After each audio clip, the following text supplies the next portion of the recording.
This week on Arts InSight, a stick house in Hermann Park. I'm always constricted by the material that I find. A kit house designed for today. The idea for these homes are to be very open, very flexible, incredibly functional. Architecture goes to the dogs. These architects build these fabulous houses, and why don't we try and do that here for you guys?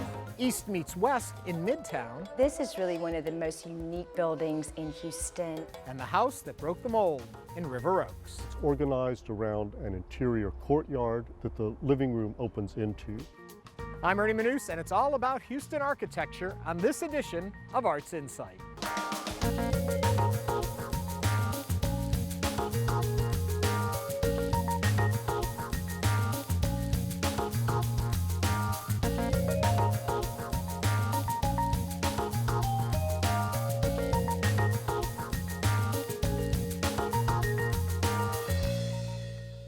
Welcome to Arts InSight, coming to you today from Hermann Park. Houston's Big Green Heart is celebrating its 100th anniversary with a program of temporary public artworks, like Louise Bourgeois' giant spider making its way across the reflecting pool. Now, just on the other end of the pool is another work by artist Patrick Doherty. Patrick's work is sure to stick with you. We're just right at our... I think that one thing that for an artist, they always start out doing something and then they make up the reason why later. So perhaps I've had a premonition about the environmental movement since I myself was very environmentally conscious. That I do is sculpture. We weave over them, then we can cut them loose. I had to figure out what birds and beavers already knew, and that is that sticks have a good way of joining. They entangle easily. And that's really the simplest method of joining that we've used in this piece. Generally, I'll find a place nearby, near the sculpture site, where we can gather sticks. You try to find something that where materials are being taken away or about to be taken away. I mean, I'll work with, in this case, Chinese tallow. See, so I'm always constricted by the material that I find. A lot of times I longingly think of the long sticks from the last projects or the short sticks from the next project and wish I had them all on site so that I could make the perfect sculpture. yeah, you can fill it. The scale is everything in terms of making something feel like it sits at site well. In this case, I decided on maybe a set of hedges, a kind of a hedge garden as a basic structural thing. I laid out the footprint on the ground. I dig holes around the size of that footprint, put some structural sticks in there. Once I get a structural crust on it, then I go back as a second phase of kind of the aesthetics of it, putting sticks where they look good. I have the uprights in the ground in this case if the piece has to stand alone. Sometimes I'll use trees to work with or buildings and the railings and so forth, but if I have these upright sticks, then I pull the shape that I want initially by tying it back to the scaffolding and interweave through these uprights as though you were making a basket of some sort. It's much more elaborate than that, but still in all there's a kind of correspondence in basket making. Well, I always say the line between trash and treasure is very thin, but you got one great year and one pretty good year. They're stiffer than you would imagine if you go over there and you push your shoulder to it, which many of our visitors will try right off. Since it looks light and easy, they think, well, I'm going to see how strong this thing really is. So this happens time and time again throughout the day, people testing its metal. One of the great things about parks is that when people come here, they are on the lam. They're out here just having a good time. They're willing to take a moment to look at something.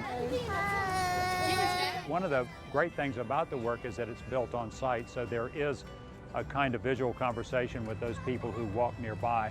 And a lot of times the same users of the space will follow along and have a lot of things to say about it as they go. You're living here.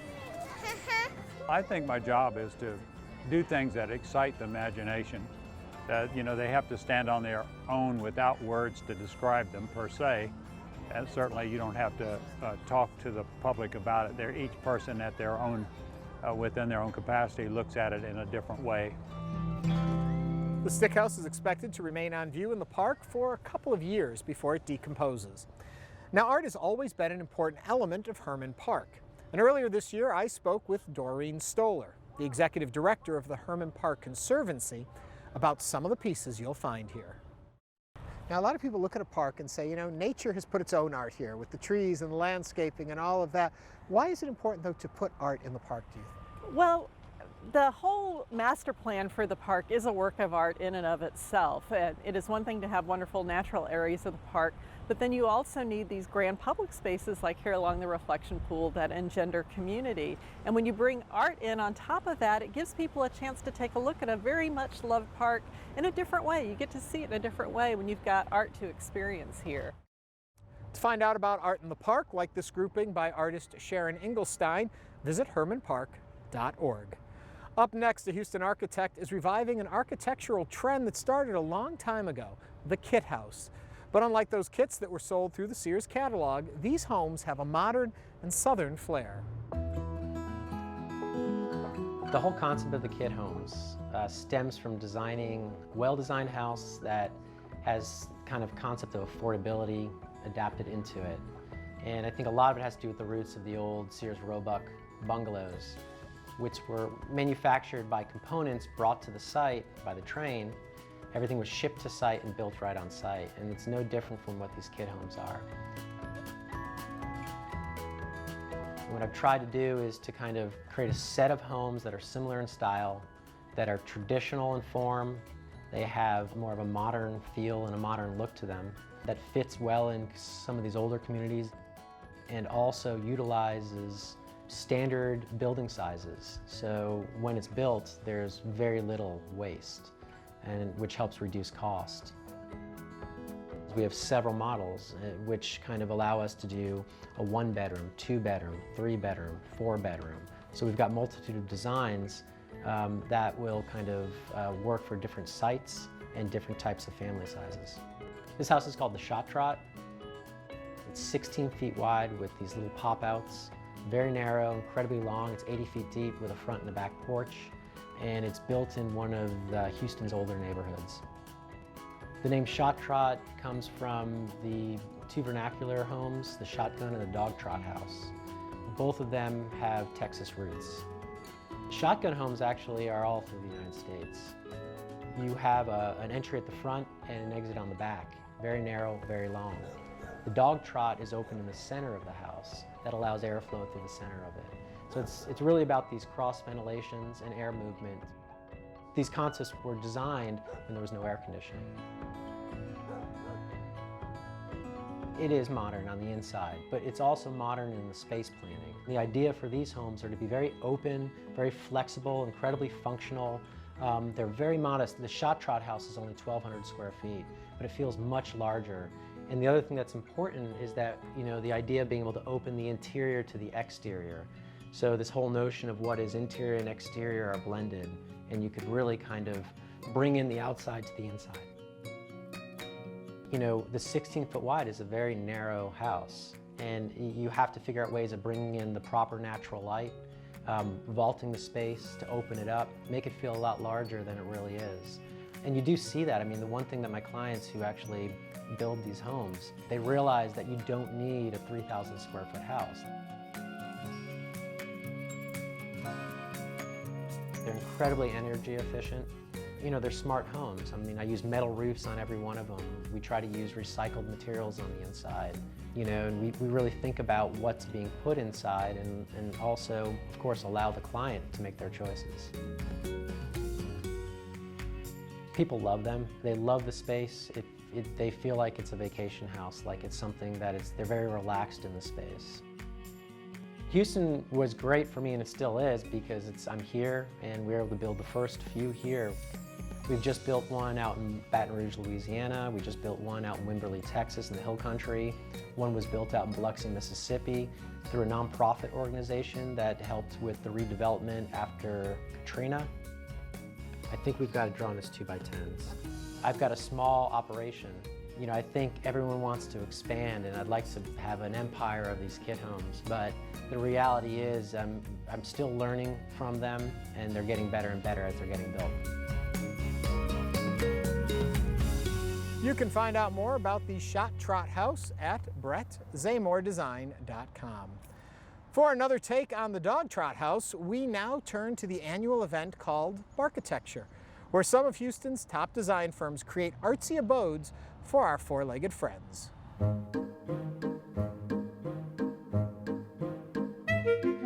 Pup Squad, we are a local nonprofit, a 501c3, and we save puppies and mama dogs from the streets and the shelters of Houston and the surrounding areas.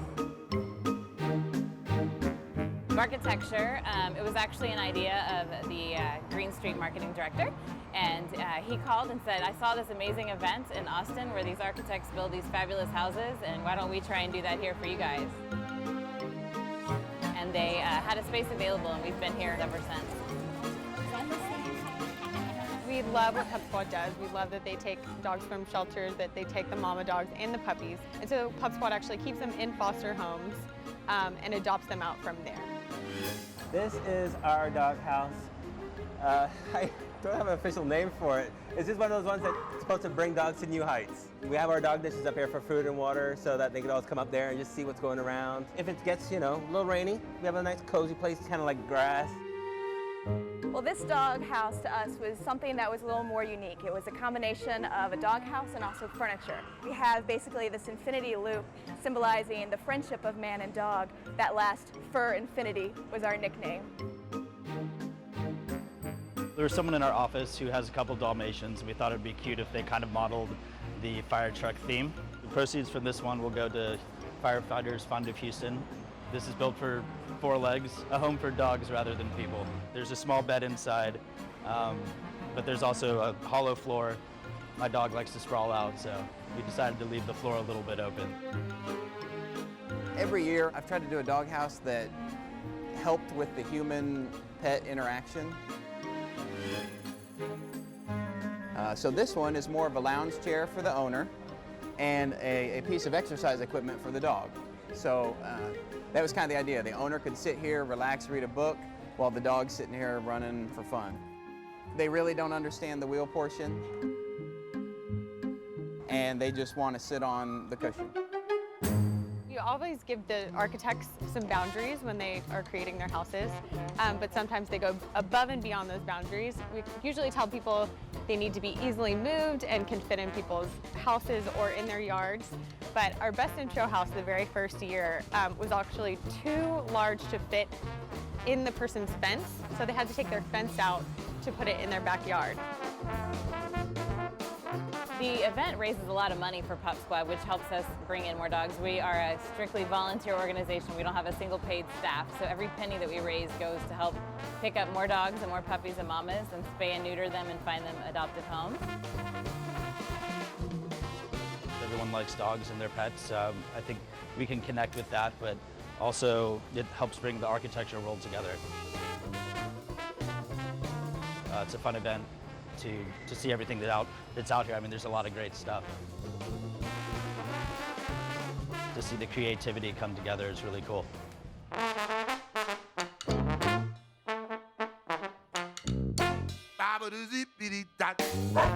For more on Barkitecture Houston and Pup Squad Rescue, go to pupsquad.org. Up next, architecture buffs marveled when the Asia Society Texas building opened in 2011 with its $1,200 per square foot price tag and its fog-draped water garden. But it's the Society's work that's the real star.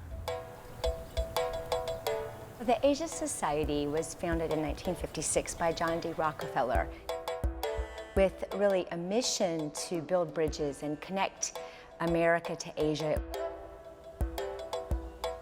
Around the late 70s, several branches were set up around the world, and Houston was actually established by Roy M. Huffington, former ambassador and wildcatter oil man, and Barbara Bush.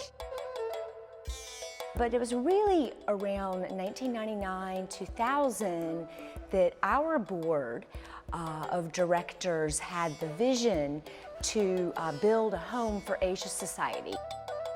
This is really one of the most unique buildings in Houston. The building was designed by Japanese architect Yoshio Taniguchi. He's known for creating beautiful minimalist buildings, and I think you can really appreciate the beautiful proportions, the elegant materials, and really a whole new way to feel space. It's very clean, very elegant, beautiful, yet austere, quiet, and minimal. We have a 4,000 square foot gallery for art exhibitions. We have a 270 seat performing arts theater for our film, music, dance, and other performances. We also have a 3,000 square foot education space, which is a perfect venue for a diplomacy discussion. We have a long, slender garden which abuts the gallery, and we were very fortunate last year to acquire a sculpture by Korean artist Lee Ufan, and the sculpture's installed in our sculpture gallery, and it's a beautiful piece of minimalist sculpture.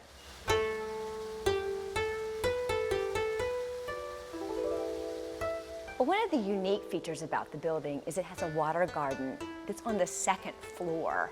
And about every 10 minutes, this fog feature begins, and fog sort of comes off of the roof.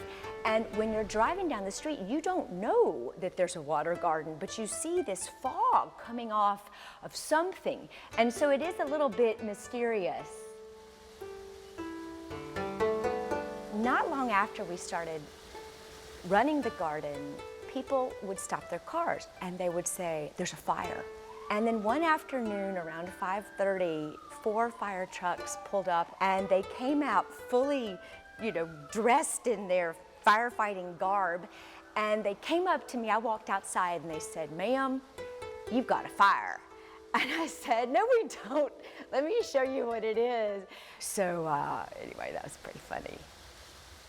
We are an institution that's quite diverse in our programming, and it's really exciting to be able to install exhibitions that are both contemporary as well as traditional in terms of Asian art. We currently have an exhibition of 7 contemporary Asian and Asian American artists exploring notions of portraiture. Downstairs, we have an interactive exhibition. So whether you're here on a Saturday afternoon for a film or a Sunday evening for a concert, we have a variety of content that we're presenting to Houston audiences. Many pundits have said at the turn of the 21st century that we're really moving into the Asian century, and it's important for us to have a better understanding of Asia, the diversity, not just China, but India, Japan, Southeast Asia. There's so much subtlety, and the more we can understand, not only can we learn so much from these ancient and relevant cultures, but the business relationships as well as the cultural opportunities are rich, and we will all be better off for this knowledge, this bridge building, and the many different things we can learn from Asia.